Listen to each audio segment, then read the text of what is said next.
অত্যন্ত গুরুত্বপূর্ণ। অতএব যারা দেখে দেখে কোরআন শরীফ পড়তে শিখছি, আমরা কোরআন শরীফ খুলে ঘুমানোর আগে দেখে দেখে এই সূরাটা পড়ার নিয়ত করা যায় কিনা, কি বলে, নিয়ত করা যায় কিনা? আর যারা দেখে দেখেও কোরআন পড়তে জানেন না, আপনাদের পায়ে হাত রেখে সবিনয় অনুরোধ করব, আপনার সন্তান অথবা নাতিপুতি এদেরকে আশরাফিয়া মাদ্রাসায় দেন।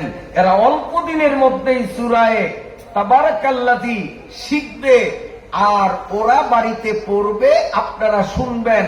আল্লাহ পাকের কোরআন এমনই এক কোরআন যে পড়ে সেও যতটুকু ফজিলত পায়, যে পাশে বসে শুনে সমান সওয়াব, সমান প্রতিদান সেও পায়। সুবহানাল্লাহ, সুবহানাল্লাহ। আল্লাহ তাফসীরের কিতাবের মধ্যে লেখে 5টা 7টা তাফসীরে আজকে দেখলাম রাসূলুল্লাহ সাল্লাল্লাহু আলাইহি ওয়াসাল্লামের সাহাবীদের একটা টিম কোথাও সফর করতেছিলেন। পথিমধ্যে রাত্রি যাপন করার জন্য তাঁবু পেতে এক জায়গায় রয়ে গেলেন। রাত গভীর, আশেপাশে ভিন্ন কোনো লোক দেখা যায় না। সফরের সমস্ত সাথীরা ঘুমন্ত, কেবলমাত্র একজন সাহাবী জাগ্রত। ওই সাহাবীর কানের মধ্যে আওয়াজ আসছে, কে যেন নিখুঁত ভাবে সুমধুর কণ্ঠে পড়তেছে, তাবারাকাল্লাযী বিয়াদিহিল মুলকু ওয়া হুয়া আলা কুল্লি শাইইন কাদির। পুরা সূরাটার আওয়াজ কানে আসতেছে, কিন্তু ডানে বামে অগ্রে পশ্চাতে উপরে নিচে তাকিয়ে কোনো লোক দেখতে পাওয়া গেল না। শুধুমাত্র সূরায়ে ওয়াকিয়ার সূরায়ে তাবারাকাল্লাযীর তিলাওয়াতের শব্দ শোনা যায়। রাত্রি পার হলো, রাতের অবসানান্তে দিনের আলো যখন ফুটল, সাহাবীরা রাসূলুল্লাহ সাল্লাল্লাহু আলাইহি ওয়াসাল্লামের দরবারে উপনীত হয়ে বিষয়টি যখন অবগত করলেন, আল্লাহ পাকের নবী বলেন, তোমরা যেই জায়গায় তাঁবু পেতেছিলে এখানে একটা কবর আছে। এই কবরের মধ্যে যে মৃত ব্যক্তি শায়িত, এই মৃত ব্যক্তি জীবিত থাকতে কোন রাত তাবারাকাল্লাযী পড়া বাদ দিত না। এই জন্য এই লোকটা মরণের পূর্বক্ষণে আল্লাহর কাছে চেয়েছিলেন, আল্লাহ দুনিয়ায় তাবারাকাল্লাযী সূরা ছাড়া যেমন আমি থাকতে পারতাম না, আল্লাহ মরে যাওয়ার পরে কিয়ামত পর্যন্ত এই তাবারাকাল্লাযী সূরা ছাড়া আমি থাকতে পারবো না। অতএব আমাকে তাবারাকাল্লাযী সূরা কবরের মধ্যে পড়ার শক্তি তুমি দিও। আল্লাহ তার দোয়া কবুল করেছেন। কবরের ভেতর শুয়ে শুয়ে আল্লাহর বান্দা সূরা পড়েছে, আর তোমরা শুনেছো। সুবহানাল্লাহ, সুবহানাল্লাহ। আল্লাহ রাব্বুল আলামিন বলেন, তাবারাকাল্লাযী বিয়াদিহিল মুলক, অতি বরকতময় সুমহান সর্বোচ্চ সেই মহান সত্তা যার নিয়ন্ত্রণে হলো রাজত্ব, তিনি হলেন সর্ববিষয়ে ক্ষমতাবান। আল্লাহর পরিচয় দিতেছে আল্লাহ কেমন। এই পরিচয় দানের মধ্য দিয়ে আরেকটি জিনিস প্রমাণিত হলো যে আল্লাহ নামে একজন আছে। সেই আল্লাহরই পরিচয় এখানে দেয়া হচ্ছে। যদি আল্লাহ নাই থাকতো তো তাবারাকাল্লাযী সূরার অস্তিত্ব না হইত। আসলে আপনারা কি বলেন, আল্লাহ আছে কি নাই? সারা দুনিয়ার মানুষগুলো মৌলিকভাবে দুই ভাগে বিভক্ত, আস্তিক নাস্তিক। আস্তিকদের বিশ্বাস আল্লাহ আছে, আমরা মুসলমানরা বলি, হিন্দুরাও বলে, খ্রিস্টানরাও বলে, ইহুদিরাও বলে, বৌদ্ধরাও বলে, আমরা সব আস্তিক, সবাই একদম আল্লাহ আছে। তবে আমরা বলি আল্লাহ একক, তিনি অমুখাপেক্ষী। কিন্তু হিন্দুরা বলেন যে আল্লাহ একজন না, 360 জন। খ্রিস্টানরা বলে আল্লাহ একজন না, আল্লাহ তিনজন, নাউজুবিল্লাহ। এইভাবে অন্যান্য জাতিরা আল্লাহ মুখাপেক্ষী, তিনি একা এই বিশ্ব জগৎ পরিচালনা করতে পারেন না, দেব দেবীর কাছে তিনি মুখাপেক্ষী, নাউজুবিল্লাহ। ব্যস্ত হলো ওদের সাথে আমাদের এই জায়গায়, নইলে আল্লাহ নামে একজন আছে, এটা সমস্ত আস্তিকরাই বিশ্বাস করে। আর নাস্তিক যারা, তারা আল্লাহর অস্তিত্বকে স্বীকার করে না। তারা বলে যা হয় সব ন্যাচারাল, প্রকৃতির নিয়মে হয়, আল্লাহ বলতে কিছু নাই, নাউজুবিল্লাহ। আসলে যার মাথায় ঘিলু আছে, বুদ্ধি আছে, সেই স্বীকার করতে হবে বাধ্য যে আল্লাহ নামক একজন আছে না নাই। আর যারা নাস্তিক, আল্লাহর অস্তিত্বকে অস্বীকার করে, আসলে তারা বোকা, তারা পাগল, তাদের মাথায় গিলু নাই। ওয়াফি কুল্লি শাইইন লাহু আয়াতুন, ওয়াফি কুল্লি শাইইন লাহু আয়াতুন তাদুল্লু আলা আন্নাহু ওয়াহিদুন। বর্গে দরাত তানে সবজে দর নজরে হুশিয়ার, হরওয়ারা কে দপ্তরে মারে পতে কর দেগা। মাথায় যদি বুদ্ধি থাকে, ঘিলু যদি ঠিক থাকে, আল্লাহ পাকের সৃষ্টি যেটার দিকেই তাকাক, সেখান থেকেই আল্লাহর অস্তিত্বের প্রমাণ পাওয়া যাবে। নাস্তিকদের মাথায় ঘিলু নাই। হয়তো আপনারা বলতে পারেন যে হুজুর, আমরা বহু নাস্তিকদের নাম জানি, যারা বড় বড় সার্টিফিকেটের মালিক, যারা আমেরিকা, লন্ডন, বড় বড় ভার্সিটির থেকে সার্টিফিকেট লাভ করেছে, আপনি তাদেরকে পাগল বললেন? বহুত নাস্তিক, বিজ্ঞানী, বহুত নাস্তিক, বড় পণ্ডিত, বড় শিক্ষিত, আপনি তাদেরকে পাগল? হ্যাঁ, আসলেই পাগল। শিক্ষিত হইয়াও, বড় শিক্ষিত হইয়াও মানুষ পাগল হইতে পারে কি পারে না? পাগলাগারদে যায় দেখেন, বহু MA pass, double MA pass, তারপরেও পাগলাগারদে হাত পায়ে শিকল বাঁধা। একটা মজার ঘটনা শোনেন। কোন এক প্রাইমারি স্কুলে একজন শিক্ষা অফিসার ভিজিট করতে আসছে। শিক্ষা অফিসার বড় র্যাঙ্কের একজন শিক্ষা অফিসার, উনি স্কুল পরিদর্শনে আসলেন। তো মেইন রোডে গাড়ির থেকে নেমে স্কুল কক্ষে পায়ে হেঁটে আসতে তার সময় লাগছে মাত্র 15 মিনিট। স্কুলে ঢুকেই প্রথম যেই ক্লাসে ঢুকলো, এটা ছিল 5ম শ্রেণী, ক্লাস 5। ঢুকেই বলল, এটা কোন ক্লাস? স্যার, আমরা ক্লাস 5। আচ্ছা, তোমাদের এই পিরিয়ডটা কিসের? স্যার, অঙ্কের। তখন স্যারে বলে, ভালোই হয়েছে, একটা অঙ্ক তোমরা করতে পারবা? ছোট্ট অঙ্ক। জি স্যার, বলেন। তখন স্যার বলে যে, দেখো, আমি বাস থেকে নেমে পায়ে হেঁটে হেঁটে তোমাদের শ্রেণীকক্ষে পৌঁছতে সময় লাগছে কেবল 15 মিনিট। তাড়াতাড়ি অঙ্ক করে রেজাল্টটা দিয়ে দাও। আমার বয়স কত? কথা বুঝাইতে পারি নাই। বাস স্ট্যান্ড বা গাড়ির থেকে নামলাম, সেখান থেকে হাইটা আসতে স্কুলে 15 মিনিট সময় লাগছে। এখন অঙ্ক কইরা বাইর করতে হবে আমার বয়স কত। পারবেন অঙ্ক করতে? 1 কাপ চা পুরস্কার কার আগে কে করতে পারেন? পারা যাবে? কোন সূত্রের সাথে এটা মিলে? সব ভালো ভালো ছাত্ররা কলম কাপড় দিয়ে গুণ করলে হয় না, ভাগ করলে হয় না, পূরণ করলে হয় না, বিয়োগ করলে হয় না, যোগ করলে হয় না, কোন সূত্রের সাথে মিল করে না। স্যারের বয়স কেমনে বাইর করবো? ভালো ভালো ব্রেনিয়ান ছাত্ররা কলম কামড় দিয়ে বসে রয়েছে। একটা ছিল নটা পর্যন্ত দুষ্ট প্রকৃতির, লেখা নাই, পড়া নাই, কিচ্ছু নাই, খালি দুষ্টামি। স্কুলে আইসা পিছের টেবিলে বসে সব সময়। এই নটা একটা কয়, স্যার, আমি অঙ্ক কইরা ফেলাইছি অলরেডি, আপনার বয়স বাইর করছি। স্যারে কয়, কি এটা তো অঙ্ক আমিও করতে পারবো না। পারবো স্যারে? নিজে পারবো? যে ওই অঙ্ক করছে আমার বয়স। কাঁচা তো বলো তো আমার বয়স কত বার করছো? কয় স্যার নিশ্চিত গ্যারান্টি যুক্ত কথা, আপনার বয়স বর্তমানে 60 বছর। বাস্তবে স্যারের বয়সও কিন্তু 60। মিলছে নি? এবার স্যারে তো এখন জিব্বাই কামড় দিছে, কিরে এই অঙ্ক তো আমিও করতে পারতাম না। আর পিছের টেবিলে বসা এই ছাত্রটা অঙ্ক করছে, ওই তো আমার থেকেও জ্ঞানী, ওর থেকে তো অঙ্কের সূত্রটা জানতে হবে।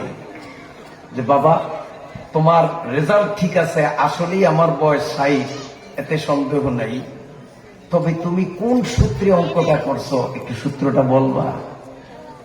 কারণ স্যারেও জানে যে এখানে যোগ বিয়োগ ভাগ পূরণ কোনোটাই চলবে না।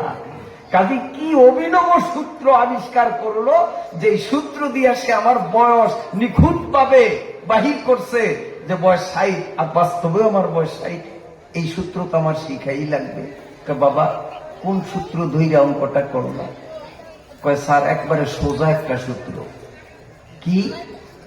আমরা 2 ভাই, আমার বড় একটা ভাই আছে, তার বয়স চলে 30, এবং সে পুরা পাগল হইল, এক কথা হইতো শিকল দিয়া বান্ধা রাখতো, পুরা ভালো হইল লেখাপড়া কইরা এখন আমার থেকে অনেক উপরে উঠতে হয়তো মেট্রিক পাস করতো, কিন্তু আমার ভাইটা হইছে আধা পাগল, আর তার বয়স চলে বর্তমানে 30। আমি এই সূত্র ধরিয়া বললাম যে আধা পাগলের বয়স যদি 30 হয়, তো পুরা পাগলের বয়স 60 হবে। তা আমার ছেলেও, আমার ভাই হইল আধা পাগল, আর আপনি হইছেন পুরা পাগল, নইলে এই অঙ্কে কেমনে আপনার বয়স বাহির করার অঙ্ক আমাদের উপরে চাপিয়ে দিলেন? আপনি নিশ্চয়ই পুরা পাগল, আর পুরা পাগলের বয়স তো আধা পাগলের ডবলই হবে। বন্ধুরা আমার, এই সূরার প্রথম আয়াতে অতি সুকৌশলে আমার আল্লাহ তার অস্তিত্বের জানান দিলেন। আমি আল্লাহ নামে একক সত্তা এমন রয়েছি, তাবারাকা, আমি বরকতময়, আমি সর্বোচ্চ, আমার উপরে ক্ষমতাবান কেউ নেই। বিয়াদিহিল মুলক, আমি আল্লাহর নিয়ন্ত্রণেই হলো রাজত্ব। আসমান জমিন, এক কথায় সমগ্র বিশ্ব ব্রহ্মাণ্ডের রাজত্ব চলে আমি আল্লাহর নিয়ন্ত্রণে। প্রকৃত মালিক, প্রকৃত বাদশা আমি আল্লাহ। وهو على كل شيء قدير, আমি আল্লাহ সর্ব বিষয়ে শক্তিমান।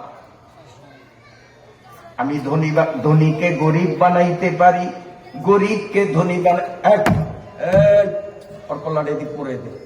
মনে করছি হুজুর ওদিক সাহেব কাম করে দেখবো না, পিছনেও দেখি, চৌকে আঙ্গুল দিমু, চৌকে আঙ্গুল দিমু। এদিক খেয়াল করি আমরা।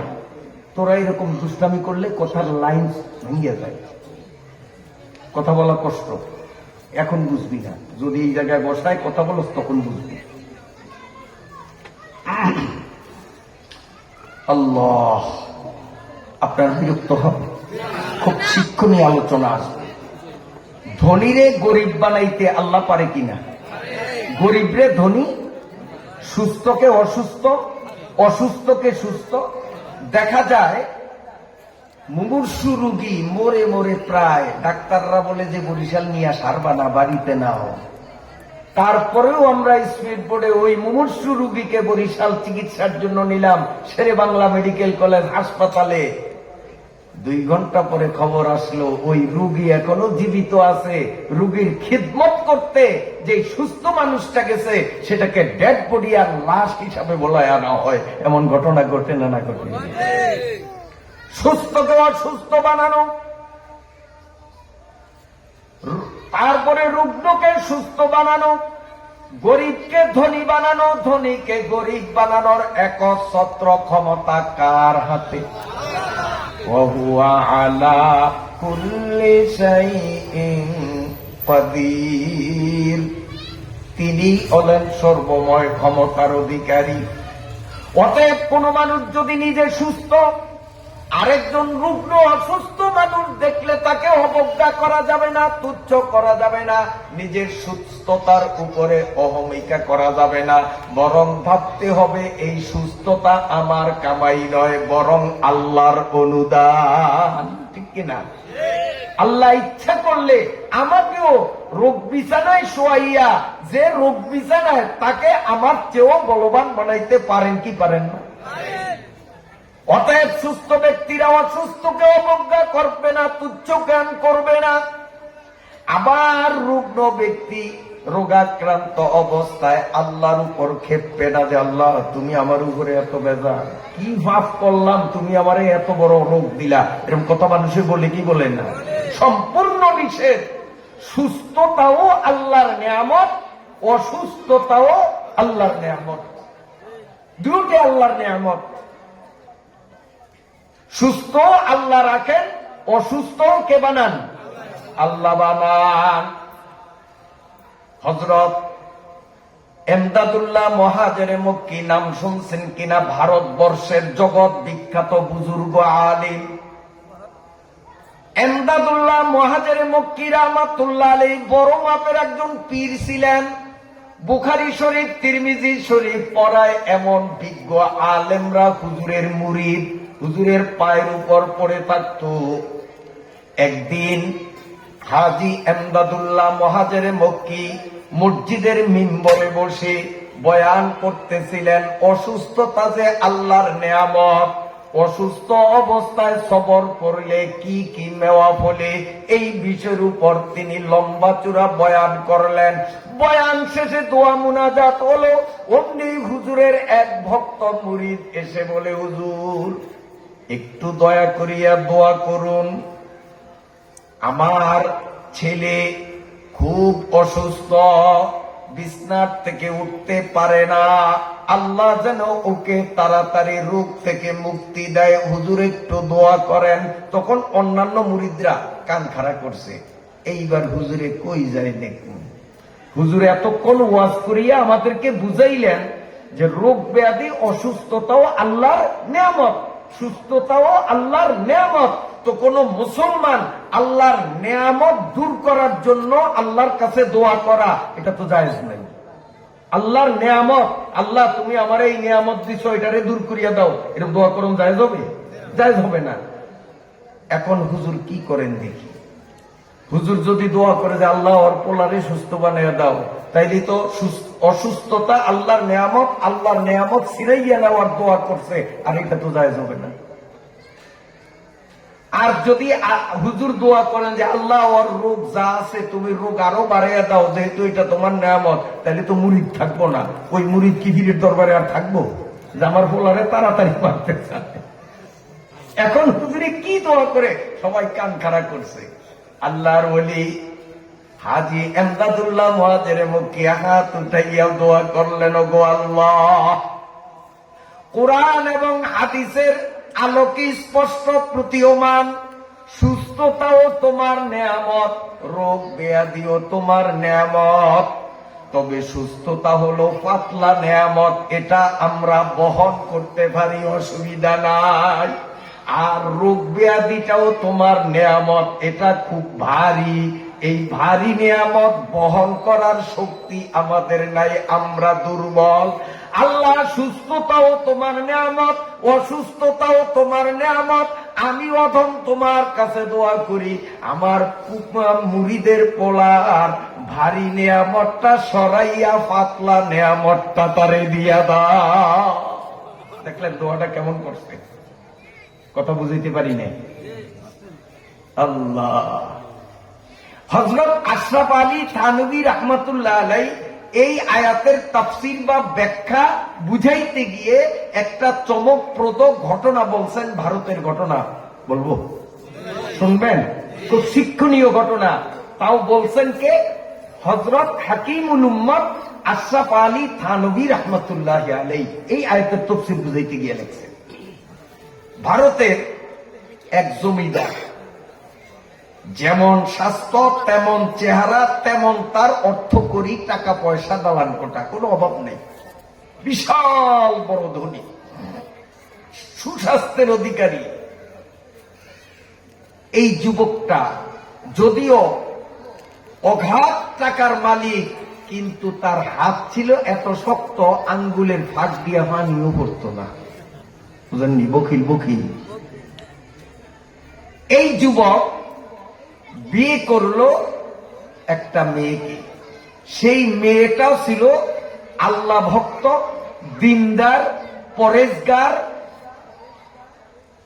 এবং খুব প্রাণ খোলা, উদার উদার মনের মানুষ,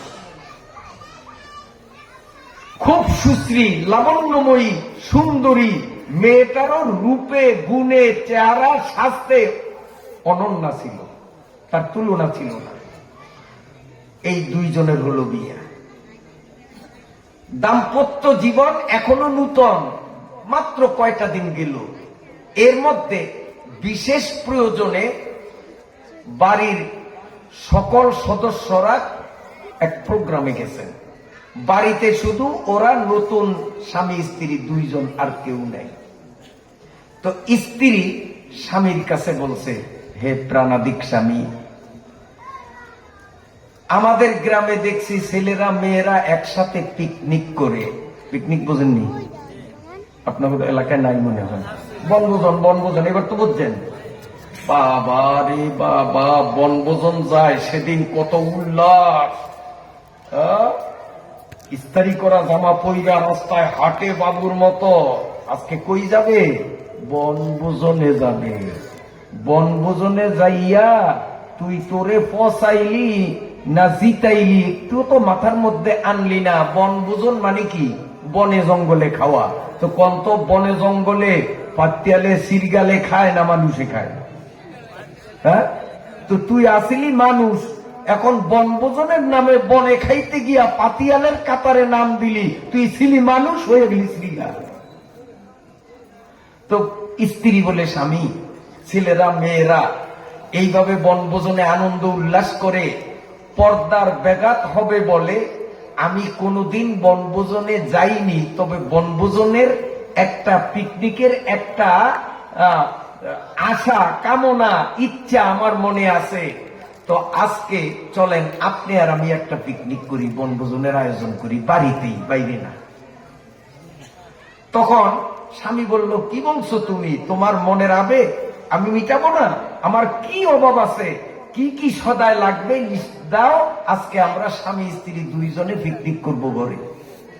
স্ত্রী লিস্ট দিল, স্বামী তড়িঘড়ি করে বাজার থেকে সব সদায় আনলেন। এবার দুইজনে রান্নায় ব্যস্ত। রান্না কমপ্লিট হতে বেলা 3টা কমপ্লিট। দুইজনের প্রচন্ড খিদে। এখন তারা খাবার, রকমারি খাবার সামনে নিয়ে, পানি নিয়ে খাওয়ার জন্য বসলো। কেবলমাত্র হাত ধুইল, এখনো এক লোকমা খাবার মুখে দিল না। এই অবস্থায় ঘরের দরজার থেকে কে যেন হাঁক মারল, জমিদার বাবু। আমি একজন ভীষণ রুগ্ন মানুষ, আমি অত্যন্ত কাতর, 3 দিনেরও ভুক্ত।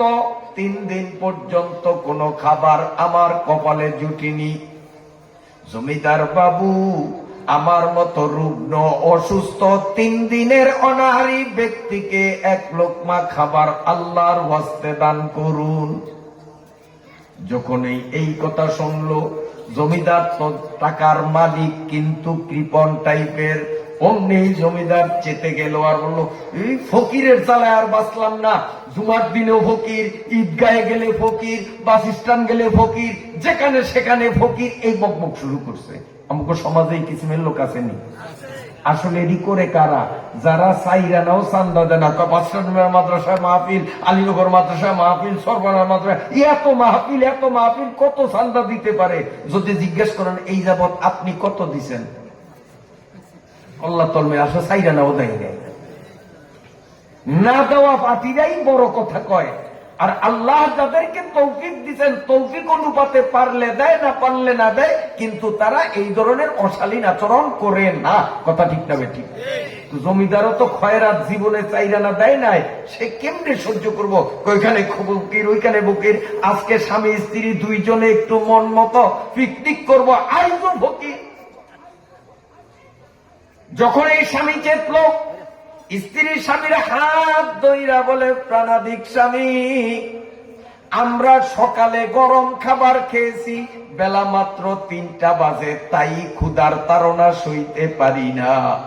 আর লোকটা বলতেছে 3 দিন পর্যন্ত কোনো খাবার তার মুখে জুটে নাই। না জানি লোকটার কত কষ্ট।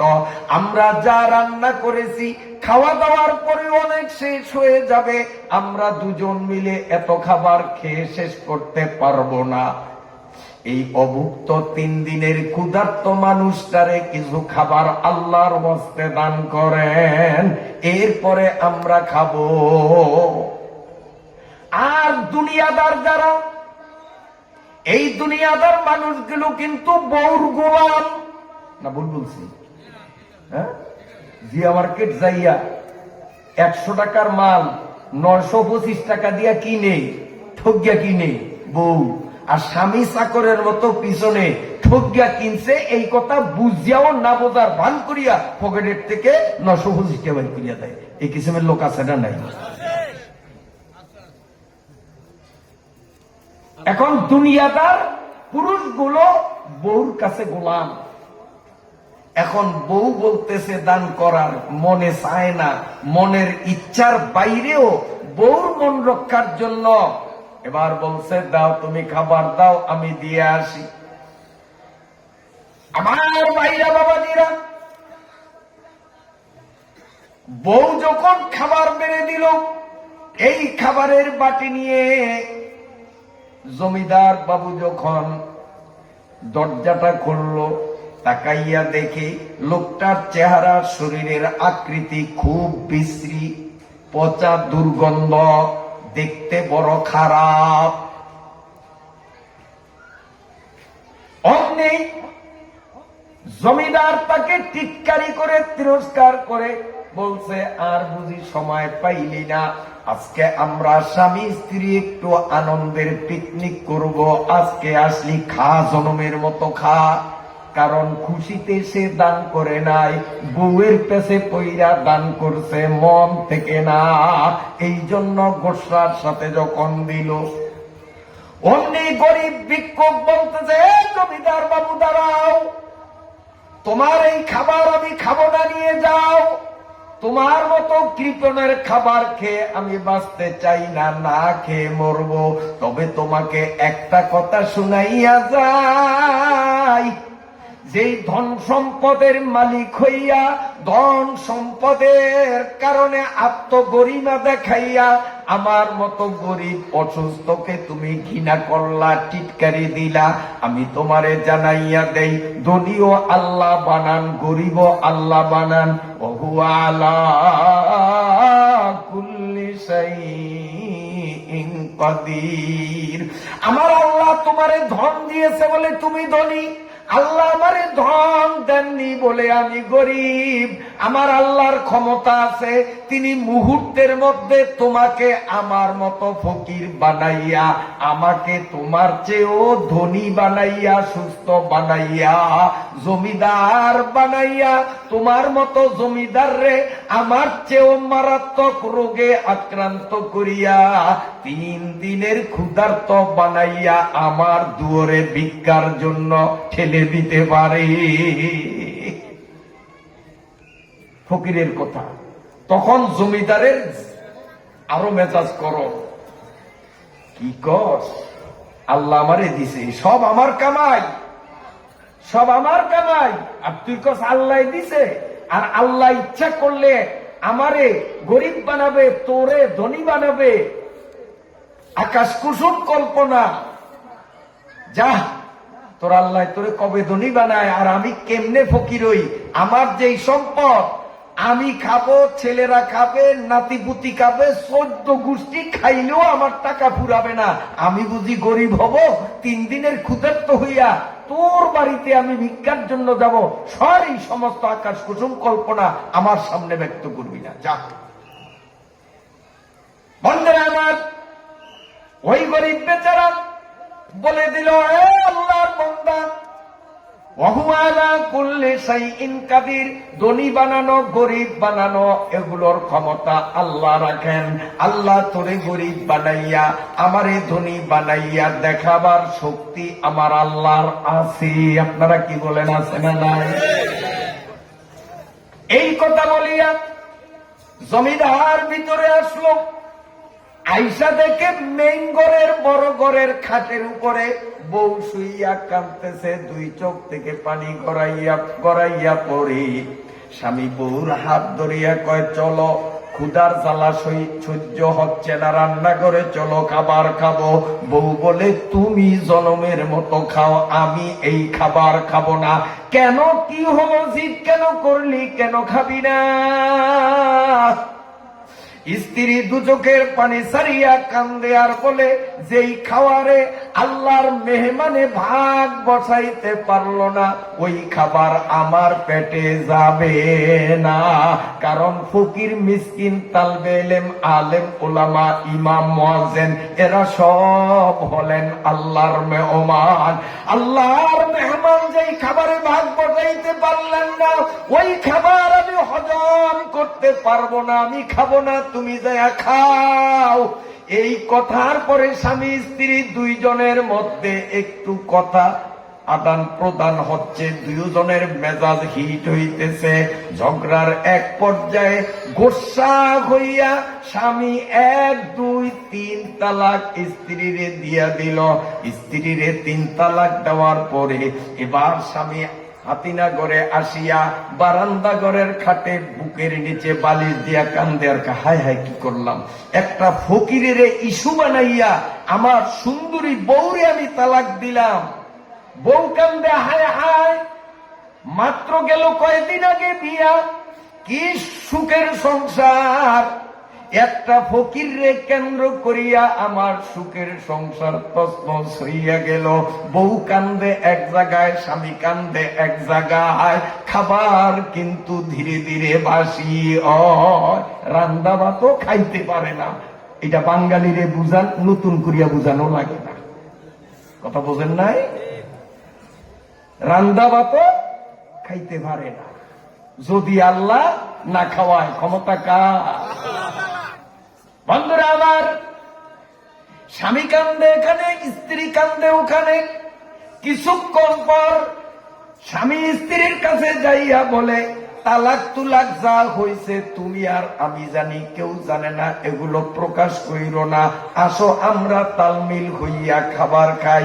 স্ত্রী কয়, না, তুমি আমারে টাচ করিও না, তুমি আমার এখন স্বামী না, আমিও তোমার স্ত্রী না, আমি একটু শান্ত হয়ে নেই, আমি আমার বাপের বাড়ি চলে যাব, তুমি আমার শরীরে টাচ করিও না, কারণ এখন আর আমি তোমার স্ত্রী না।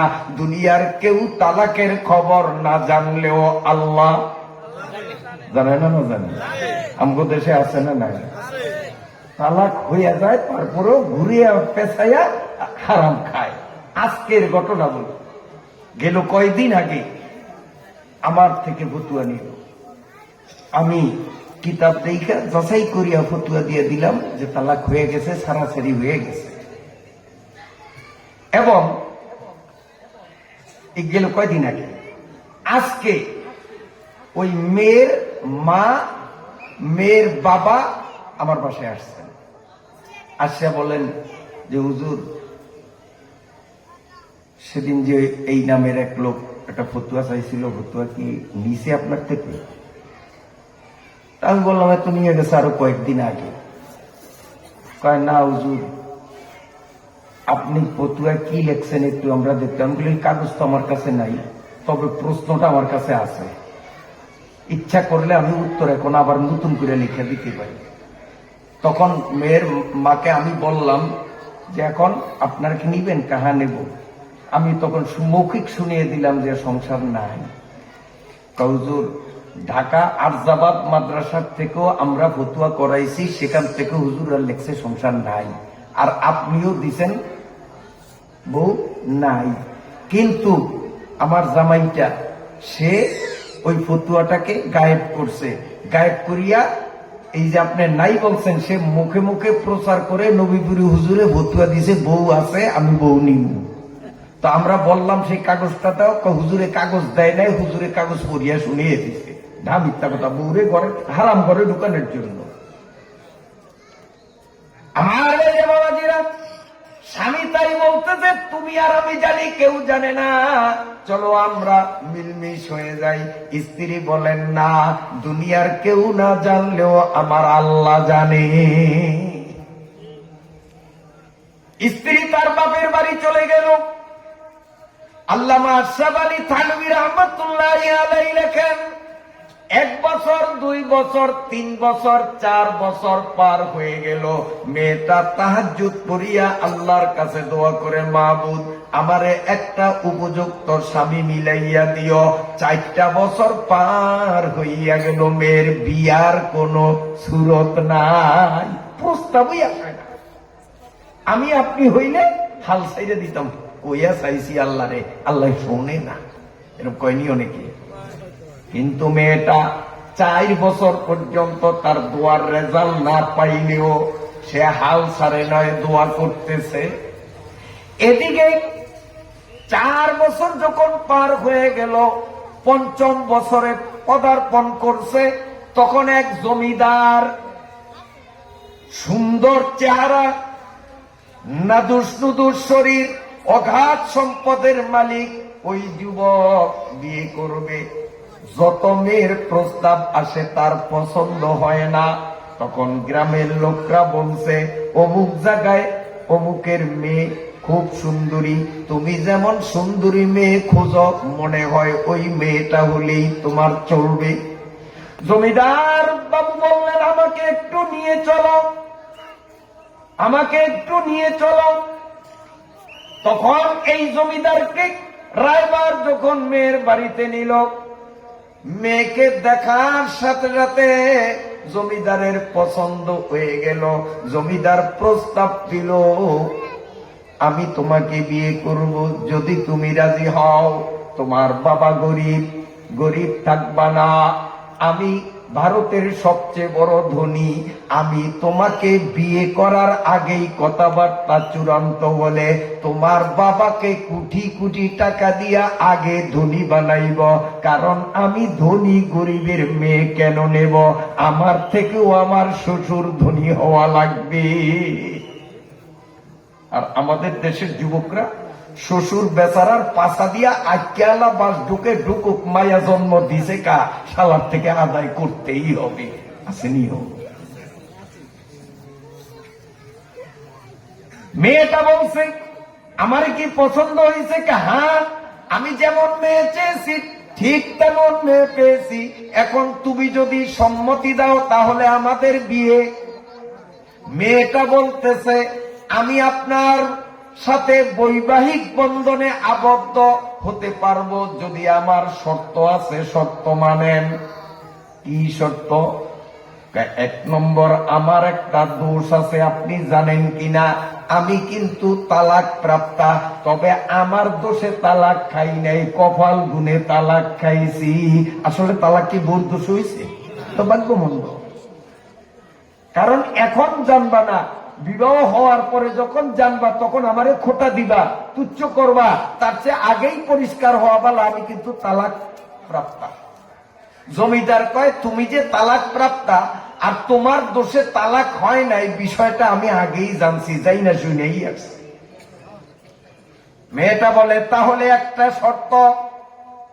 জমিদার ভাবছে একটা শর্ত মানি হয়তো কোটি কোটি টাকা দাবি করবে, ব্যাংক ব্যালেন্স দাবি করবে, জায়গা জমিন দাবি করবে, গুলশান বনানীতে 20 তলা বিল্ডিং দাবি করবে। আমার তো কোনো অভাব নাই। আমি বললাম, 1 শর্ত কেন, 1000 শর্ত দিলেও আমি তোমাকেই বিয়ে করব। মেয়েটা বলে, 1000 নয়, কেবল 1 শর্ত। জমিদার বলেন, কি শর্ত বলো? মেয়েটা বলতেছে, একটা শর্ত হলো, আল্লাহ যখন তোমার সম্পদশালী বানাইলেন, ধনীও আল্লাহ বানান, গরিব আল্লাহ বানান, ঠিক আছে নি? আল্লাহ যখন তোমারে ধনী বানাইছেন, তুমি দিনে রাতে, সকালে বিকালে, ডান হাতে বাম হাতে দানের খাত পাইলেই দান করতে হবে, কৃপণতা করতে পারবা না। যদি উদারমণি হইয়া আল্লাহর রাস্তায় টাকা পয়সা বিলাইয়া দেওয়ার স্বীকৃতি দিতে পারো, তাহলে বিয়েতে আমি রাজি। আমি কোনো বকিলের সংসারে যাব না। তখন জমিদার কয়, ভাবছিলাম কি শর্ত দিবে, আর এখন দেখি কি শর্ত দেয়। তারপরে বলে, ঠিক আছে, তোমার এই শর্ত করা লাগবে না, তোমার এই শর্ত করা লাগবে না। আমার এটা নিত্যদিনের অভ্যাস। দান খয়রাতের কোনো সুযোগ পাইলেই আমি সেখানে ডান হাতে বাম হাতে, সকালে বিকালে রাত্রে দুপুরে দিনে যখন সুযোগ হয় তখনই আমি দান করি। আর আল্লাহর রাস্তায় দান করলে আমি আত্মায় তৃপ্তি পাই। দুইজনের কথাবার্তা যখন চূড়ান্ত হলো, বিয়ে শাদী হইয়া গেল। আশরাফ আলী থানভী রাহমাতুল্লাহ আলাইহি বলেন, এই নতুন বউ যখন নতুন স্বামীর বাড়িতে গেল, তাদের সুখময় দাম্পত্য জীবন। আগের স্বামীর চেয়েও এ স্বামীর ব্যবহার ভালো, আগের স্বামীর চেয়েও এ স্বামীর সম্পদ ভালো, আগের স্বামীর চেয়েও এ স্বামীর স্বাস্থ্য চেহারা ভালো। স্ত্রীটা ঠকছে না, দিচ্ছে। 4 বছর দোয়া চলছে, ফল দেখে নাই, হাল ছাড়ে নাই। 5 বছরে যে দোয়ার ফলন পাইছে। দুইজনের আনন্দময় দাম্পত্য জীবন চলছে। সেই আগের কাহিনী। কি এক প্রোগ্রামে বাড়ির সকল লোকগুলো চলে গেল। ওরা স্বামী স্ত্রী দুজন। স্ত্রী স্বামীর কাছে বিনিয়ে বিনিয়ে বলছে, ওগো স্বামী, জীবনে কোনোদিন পিকনিকে যাই নাই, পর্দার খেলাপ হবে, গুনাহ হবে এই ভয়ে। আমার আগের স্বামীর সাথে পিকনিক করেছিলাম, রান্না বান্না কমপ্লিট, কিন্তু সেই খাবার আমারও পেটে যায় নাই, স্বামীরও পেটে যায় নাই। এক ভিক্ষুকরে কেন্দ্র করিয়া সেদিন আমি তালাক খেয়েছিলাম। পিকনিকের খাবার না খাইয়া উল্টো তালাক খাইছি আমি। আমার মনে সেই ব্যথাটা রইয়া গেছে। পিকনিকের আশাটা কি পূরণ করবেন? স্বামী বলেন, কি লাগবে? পিকনিক আজকেই হবে, লিস্টি দাও। স্ত্রী লিস্টি দিল। স্বামী বাজার থেকে সব কিনে আনলো। স্বামী বাজার থেকে সব কিনে আনলো। দুজন মিলে ধুমধাম রান্না বান্না কমপ্লিট করতে করতে আজও বিকেল 3টার মতো হয়ে গেল। স্বামী স্ত্রী দুজন বলে, ক্ষুধার জ্বালা আর সহ্য হয় না, তাড়াতাড়ি খাবার নিয়ে তারা বসে গেল। ঠিক এই অবস্থায় শুধুমাত্র হাত ধুইল, এখনো খাবারে হাত টাচ করলো না। এই অবস্থায় বন্ধ দরজার অপার থেকে উঠানে দাঁড়ানো এক ফকিরের হাত শুনতে পাইল। কে জানি বলে, জমিদার, আমি খুব মারাত্মক অসুস্থ মানুষ, 3 দিন পর্যন্ত কোনো খাদ্য খাবার আমার মুখে ঢোকে নাই। আল্লাহর ওয়াস্তে আমার মতো অসুস্থ গরিব মুসাফিরে এক লোকমা খাবার দিবেন কি? আওয়াজ যখন শুনছে, স্ত্রীর কলিজা কুট করিয়া কামড় দিছে। কিরে, সেদিনের ঘটনা আইজো মনে হয় তালাকই খাওয়া লাগবে। পুরান কথা মনে পড়ছে, কলিজা কামড় দিবে না? স্ত্রীর চোখে পানি টলমল করতেছে, চেহারা মলিন হইয়া গেছে। স্বামী স্ত্রীর হাত ধরিয়া বলে, ওগো স্ত্রী, তুমি আর আমি সকালে গরম ভাত খাইলাম, এরপরেও বেলা 3টা না বাজতে ক্ষুধায় অতিষ্ঠ হইয়া গেলাম। আর ওই বেচারা নাকি 3 দিন 3 রাত কিচ্ছু খায় নাই, না জানি তার পেটের কষ্ট কত বেশি। অতএব তুমিও খাইও না, আমিও খাইব না, যা রান্না করেছি সব ওরে আগে খাওয়াইব, আল্লাহ খুশি হবেন।